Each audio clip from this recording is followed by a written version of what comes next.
Hindi ko kasi maintindihan kung ba't mo pa ako sinama. Magtrabaho ka. Kailangan mong gumawa ng pera para may panggastos ka. Ayaw mo ba yung may hawak ang sarili mong pera, anak?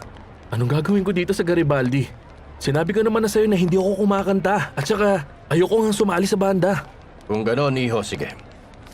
Tatanungin ko yung kaibigan ko kung pwede kang maging waiter doon sa kanila. Ano ba, Papa? Ako waiter? Huwag mo ko asahan sa ganyan. Babayaran pala kita dahil ikaw ang magbabayad ng inutang sa pampiyansa. Sana sinabi mo na lang agad sa akin. Hindi, Beto. Sabi ko ako nang bahalang magbayad. Sa perang hiniram kay Florentino. Gusto ko magtrabaho ka. Para hindi ka na masyadong mag-isip at malungkot. Higit sa lahat, may pera ka pang hinahawakan. Ayaw mo ba nun? Tumigil ka na nga, pwede ba? Pinagsabihan ako ni Rosalinda, tapos ikaw. Ano bang problema nyo? Bahala kayo, ako gagawin ko ang gusto ko. Maliwanag? Mamaya na natin yan pag-usapan, Beto. Basta wag mo akong pakialaman sa buhay ko. Wala tayong problema. Oo, sige. Sumama ka sa akin. Sige, pasok po kayo. Dito po. Pasok po kayo. Pasok na, senyora. Pakikilala ko kayo sa kapatid ko. Siya si Lucy. Masaya akong makilala ka, Iha. Ako rin po, senyora. Sino siya? Senyora, bakit niyo po hinahanap si Papa? Kasi, Rosalinda, kailangan kong makausap si Javier. Naku, nasa Garibaldi po siya ngayon, nagtatrabaho. Minsan po maaga siyang umuwi. Pero madalas gabi na siyang umuwi. Pwede niyo naman siyang hintayin dito. Sige, hihintayin ko siya. Akin na po. Maupo muna po kayo. Mukhang malayo ang biniyahin niyo. Salamat. Medyo malayo nga yung biyahe.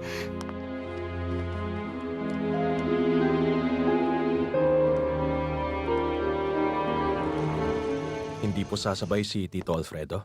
Hindi maganda ang pakiramdam niya. May sakit ba siya? Hindi na natin kailangan problemahin pa yon. Baka may iniisip lang siya ngayon kaya ayaw niya sumama kaya hayaan na lang natin siya.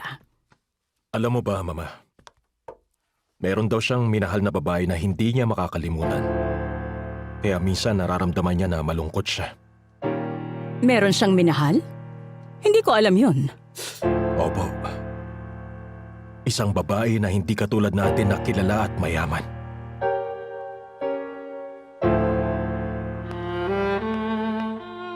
Alam niyo po, 4 kami. Kaso yung 2 wala po rito ngayon. Nasabi nga sa akin ni Dolores. Sandali, kilala niyo po si Mama? Kaso, kakamatay lang po ni Mama. Sobrang sakit po para sa aming lahat. Sobrang bait kasi ni Mama. At mahal na mahal ko po siya. Wala na yatang makakapantay sa pinaramdam niya sa akin na pagmamahal. Kasi sobrang maalaga niya at saka hindi niya ako pinabayaan. Sobrang ipinagmamalaki ko na anak niya ako. Pasensya na kayo. Ay, oo nga pala, senyora. Paano niyo po ba siya nakilala? Dati ba kayo magkapitbahay? Hindi, Rosalinda. Si Dolores. Kapatid ko siya.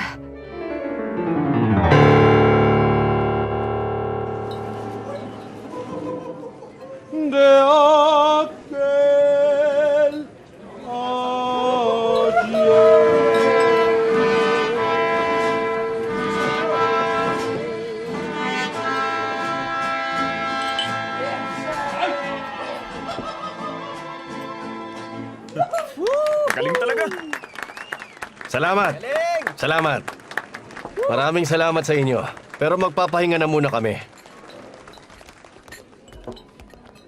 Halika na, anak. Uminom tayo. Nauuhaw ako. Halika na. Mamaya na lang.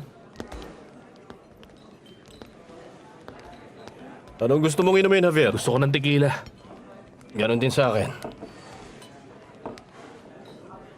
Nainip ka ba? Sakto lang.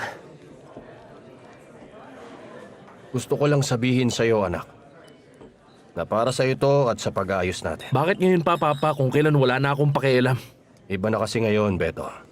Ang gusto ko ngayon ay ang magkaayos tayo. At kalimutan na ang nakaraan natin. Ilang taon mo akong sinisigawan, pinapagalitan at saka... Sa totoo lang, napakalabo sa akin ngayon para ituring kitang tatay.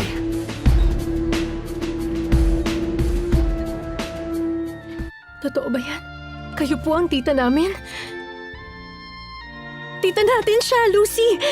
Siya pala yung tita nating nakatira sa Mexico. Shanghara Salinda! Nakakatuwa naman, sa wakas nakilala na namin kayo. Yakapin natin siya, Lucy! Ako rin po.